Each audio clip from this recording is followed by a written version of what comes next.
This time on Poll Hub, we're keeping it short, and we're always sweet since it's a short work week. Happy birthday, America!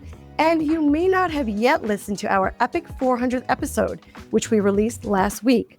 So this time, we're digging into our brand new poll released with NPR and PBS News on the attacks on Iran and other topics. Then, of course, we finish with a bang. This is Poll Hub. Let's get to it. And hi, everyone. Welcome to Poll Hub. I'm Mary Griffith. I'm Barbara Carvalho. And I'm Lee Marinoff. On June 21st, the United States launched military airstrikes on Iran, targeting 3 nuclear facilities. And of course, we entered the field shortly thereafter with our national polling partners, NPR and PBS News, and asked Americans how they felt about the airstrikes, as well as their thoughts about the potential retaliation by Iran toward the United States. So here are just some of those numbers. 3 in 4 Americans say that they are concerned or very concerned about potential retaliation by Iran, though Americans divided about whether or not they agreed with the U.S. airstrikes overall. So, Lee, of course, there are some partisan divides here, but we're 6 months into the second Trump administration. What does this mean to the administration and to the nation moving forward? I think one of the things I was struck by is the somewhat ambivalent nature, or the ambivalence that Americans have. On the one hand, they see it as a threat to our security with the situation in Iran, but they're not comfortable. As you say, they divide over the airstrikes, and yet they figure there's some retaliation around the corner from Iran. So, there's a little bit of a mixed bag, and I can't help but think back to the campaign and the first couple days of the Trump administration in this term, and how we were promised that there would not be a lot of international entanglements and things would be over really quickly, like the Middle East and Ukraine.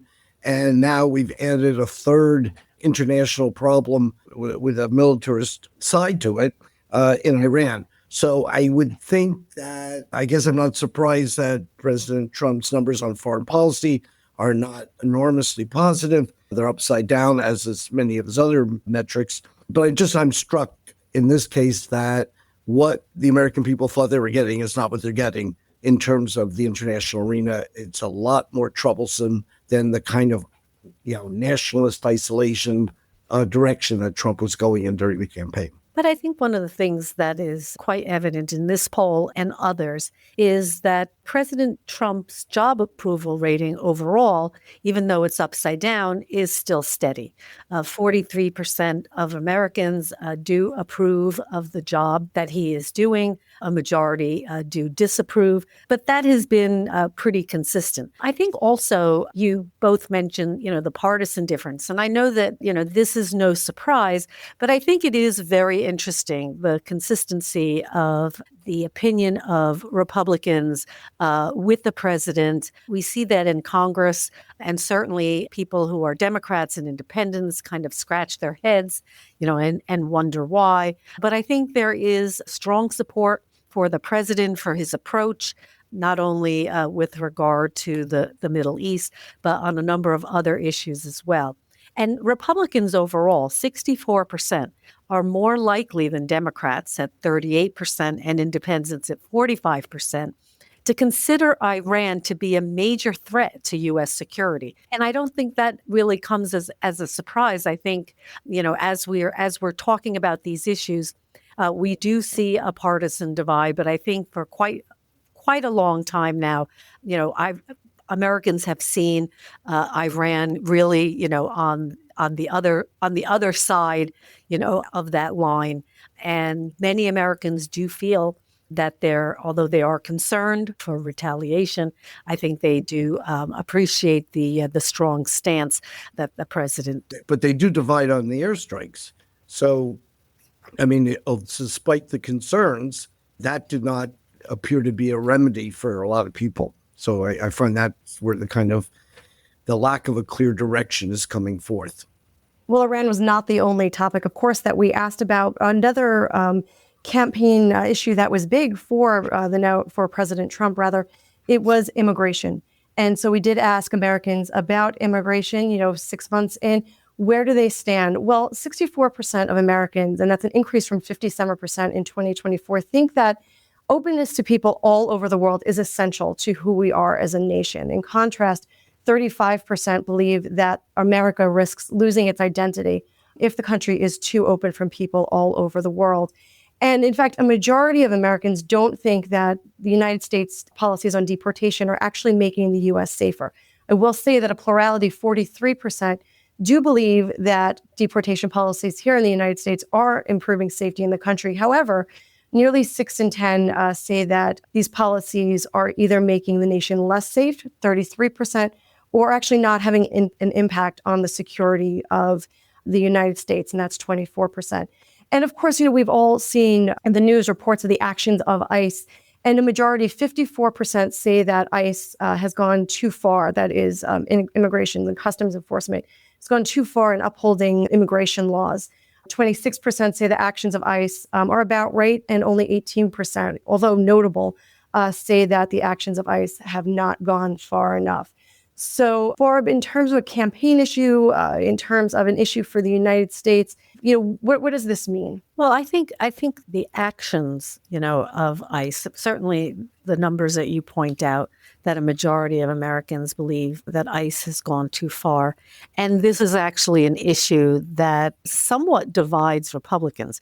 We see such consensus among Republicans. So 49% of Republicans say that ICE's actions have been appropriate, but 31% of Republicans say that ICE has gone too far in enforcing immigration laws. And so, although it's not the neck and neck kind of divide that we often see on other polarizing issues, I was struck by the fact that fewer than 49%, or I should say fewer than 50%, the 49% of Republicans said that it was appropriate, because that is certainly something that was an important issue. It's an important campaign issue for the president, and is certainly something that he believes is part of his mandate going forward.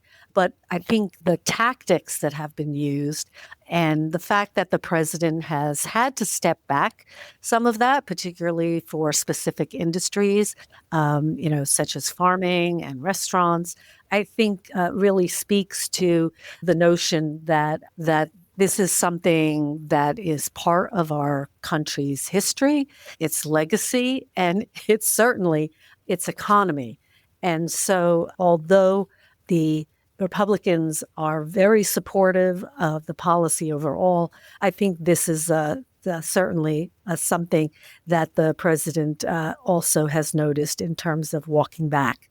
I do want to also point out one thing, because we asked that question about whether this speaks to America's identity. And I think that really, when we see 62% of Republicans say that the nation risks losing its identity if America is too open, really kind of draws a circle around some of the issues that we've seen, particularly with a number of the rulings that we've seen over the last couple of weeks with the Supreme Court, where the president and the Supreme Court really speaking to their base of support and narrowing, rights to people, particularly those in the LGBTQ community, women, and a host of others. And it's this issue, we always used to talk about Democrats kind of being, captured by identity politics, but that meant because, there were so many diverse groups in the Democratic Party, each of which wanting,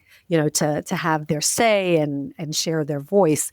But this kind of puts a new context and a new meaning behind identity politics. Yeah, I think one of the things I'm struck by on all these issues that we've talked about so far or today is that these seem to be issues that have been around for a while. We've had, issues of rights, as part of our nation's history throughout. Clearly, Iran, as you both indicated, is not a new topic on the political agenda. And the issue of immigration certainly has been part of American history, and certainly part of what Donald Trump said when he came down that escalator way back when, and his policies since. However, again, I think that, at the risk of sounding like a somewhat broken record, there is that ambivalence when it comes to immigration, because on the one hand, people, particularly Republicans, I should say Democrats, think ICE has gone too far. But on the other hand, when it comes to violent criminals who've been convicted of a crime, there's a sense that maybe deportation is a good way to go to make everything safer. And then, as you pointed out, but maybe not for every industry, because there's issues that the deportation is going to, affect the economy in a negative way. I did want to make one other point, which, in the political world, I found interesting and maybe not as clear to understand. Eyes have been focused on the Capitol and the budget battles. And one of the things that we did ask was about people's sense of confidence in the Democrats in Congress and the Republicans in Congress. And the Republicans, it's their show right now. And the problems and the inability to resolve things has been laid at their partisan aisle, but 36% and a growing number, I should say, give the thumbs up to the Republicans in Congress and 27% to the Democrats. So no one is giving a big round of applause to what's going on in Capitol Hill. But the Republicans, as we start thinking towards the midterm elections down the road, the Republicans seem to have, at least in terms of their handling of things in Congress, an advantage. We'll see where that goes in the months to come. But right now, I found that kind of interesting. Mary, did anything stand out to you in this poll? Well, one thing that I do think, Barb, that stood out to me is, in addition, we asked another question regarding politically motivated violence. And we found that more than 7 in 10 Americans do think that politically motivated violence in the United States is a major problem. And we look at a proportion that is, so great. I mean, it's pushing, most Americans. I think that we really need to take a pause here and take the pulse of the country to see what is going on. I think that Americans are noticing that there are rising tensions here in the country. There have been heightened tensions here in the United States for quite some time. But I think when you see a figure like that, it's very striking that this is on the forefront of Americans' minds, that we've perhaps reached a point in our political dialogue that has moved beyond conversation. But I know that, Lee, that when we talk about national identity, we're talking about it right now in a very serious way. But we do have a fun fact that speaks to American identity that is much, much lighter than the topics that we're discussing right now. Indeed it is. And we're going to have our student producers weigh in on this as well, because that is perhaps a different perspective. The question was asked by the Minnesota poll in June of 1983. That does not encompass the lives of our student pollsters, however, but certainly goes back. It was supplied by the Roper Center at Cornell University. And the question was, please tell me if you plan to do the following yourself on the 4th of July this year or not. And the question was whether people are going to shoot off their own fireworks. And I just want to add that this is of residents of Minnesota, so this was not a national sample. That is correct. It's a Minnesota poll done for the Minneapolis Tribune. And the answer to the question on one shooting off their own fireworks, 12% said yes, 86% said no, and the remainder were not sure. And I'll tell you, there's always a story on July 5th of someone who was reckless and, caused some harm either to themselves or others as a result. Don't want to put a wet blanket on it, but, what are you doing on July 4th? And is it barbecue time, or are you going to light up the sky with some fireworks? I don't plan to light my own fireworks on the 4th of July, even though I do love setting fireworks off. To your point, I actually do know someone last year who I went to high school with who blew their hand off from a firework. So that definitely is a word to the wise on that very one. Prevalent. Yeah. So you have had your own fireworks and shot. Yeah, usually on New Year's, like New Year's Eve, we'll set off fireworks with my family. Because in Texas, they have all these like fireworks stands just on the side of the road, and you can just go there and buy as much as you want. Yeah, that's why I mentioned that it was Minnesota, because there are some states where you can't do that. New York being one, but that doesn't always stop folks, since there are neighboring states that do allow it. Yeah. Let me turn to Cassidy on this. What are you going to light up? You're in New Jersey, I believe, correct? So if I was riding through New Jersey in your neighborhood, would I spot the sky lightning? I'm actually in Cape May right now. Oh, we have That's to why talk. I had an orange hue around me. I was sitting by Oh, the window. good for you. Good for We're you. going to watch the Cape May beach fireworks. We are not doing anything ourselves. Oh, yeah. In Cape Don't they May, do a that's a July big 4th parade or something down Beach Avenue, or is that not part of the festivities? Last year, I did not see that, but maybe I'll look into it. Maybe it is a thing. I think there was at least many years ago. So but the fireworks are something you might see, but aren't necessarily going to burn the town down with. Actually, Cape May did burn down at one point. Yes. So they have a lot of rules and regulations about fire on the beach, whether they're fireworks or not. So that you will be safe and you'll observe. Who hasn't shot it? Hunter, what about Hunter? Hunter. Yes, Hunter and Tom. I would say, unfortunately, we don't shoot off our own fireworks because we are all New York based. So getting fireworks is a lot harder. We do, we used to have the people in our friend group who would make that long trek just for 4th of July into like Pennsylvania. But it eventually just became easier just to all get together. It is sad to go to the supermarket, though, because they sell fireworks. They're just very misleading fireworks because they don't go up in the air. They actually just like shoot out little sparklers. So that was a misleading waste of money that I spent last year.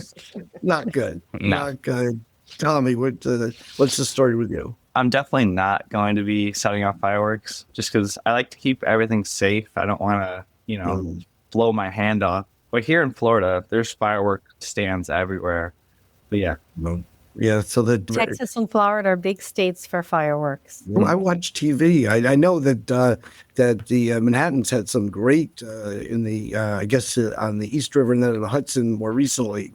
Great stuff there. Mary, do you spot any of that, or when New York is lighting up the sky? I don't think you can see it from there, but what's Actually, going on? no, I can. We can see it from where we live, and we've started a recent tradition where we load up the kids into the car after we go to our family barbecue, and we drive to a spot actually pretty local, like where there's a view of Brooklyn and Manhattan, and we just drive around and we're able to see some of the fireworks. But in terms of whether or not I'll be setting them off myself and with our family, the short answer is no. Of course, we live in New York City, so as Barb and Hunter pointed out, it is illegal. But whether or not I know people who will be shooting off their own fireworks, I will not share.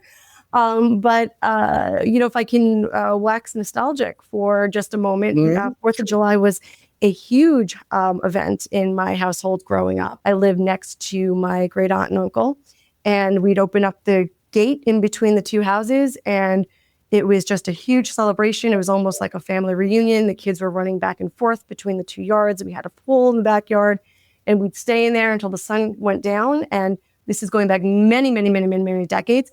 But we did have fireworks in the house. My dad and my great uncles would actually be bigger kids than the kids were, and they would shoot off the fireworks, and it would go on for hours.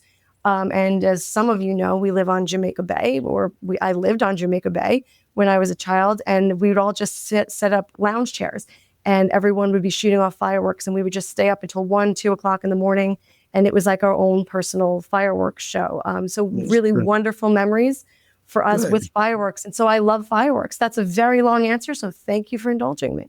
No, and Barb, I know you prefer the July 4th music to the fire, but you like watching the fireworks too. No, I love to watch fireworks, and I think genetically I probably have a pyrotechnic gene in me or something, because my dad's family were pyrotechnics.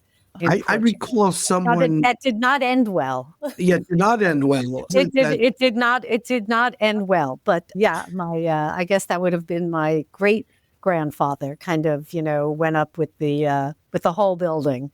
But yes, pyrotechnics from generations ago, and I absolutely enjoy watching them very much, and I enjoy celebrating the 4th.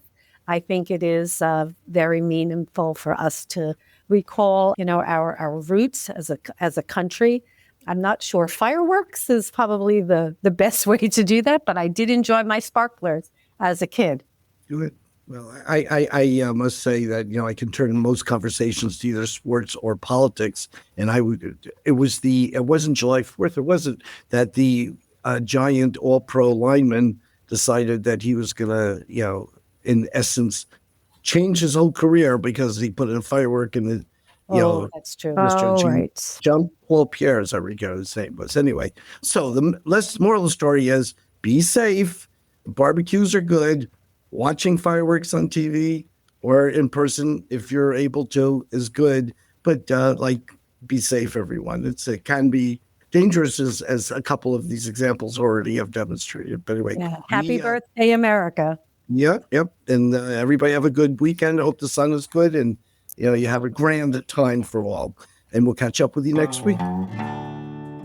That'll do it for Poll Hub this week. Poll Hub is produced by the Marist Poll at Marist University in Poughkeepsie, New York. Mary Griffith is our executive producer. Casey Schaff is our production supervisor. The Poll Hub team includes Neil Viswanathan, Hunter Petro, AJ Cambino, Tommy Rogers, and Cassidy Connors. If you enjoy Poll Hub, please consider leaving a review. If you'd like to learn more about polling and survey science, check out the Marist Poll Academy, our free online learning portal accessible from our website. If you have questions for us, tweet them at us at Marist Poll. Remember, you can always tell your smart speaker to play Poll Hub, and with any luck, it'll cooperate. Finally, wherever you listen to Poll Hub, there is a subscribe button. Click it, and the latest episode will be ready for you in your podcasting app as soon as it's released. We'll see you next time.